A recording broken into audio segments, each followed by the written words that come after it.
配樂。適逢5月，我哋就講下耕作啦。今日想講嘅係收藏自己嘅呢一塊農地結出好穀物嘅3個方法。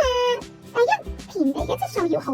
聖經當中講過4種嘅心田，即係人內心嘅汁。當人遇到真理話嘅時候，話語能唔能夠喺人嘅內心當中發芽呢？呢個會左右永恆嘅命運㗎。所以一定要拔除內心嘅雜草，改正唔啱嘅想法，將內心嘅土地犁得好平整，變得肥沃，先會結出好穀物㗎。第二就係要勤勞。睇下聖經當中嘅人物，即使佢哋好相信神，好愛主，但每個人其實都盡咗100%嘅努力，好勇敢去做，最後先達成期盼㗎。努力行動幾多就會得到幾多，神都會同在同埋動工幾多。但相反，即使神俾咗你幫助，但如果人唔行動，神都無可奈何㗎。所以絕對要努力咁樣按照神嘅說話行動去做該做嘅事啊！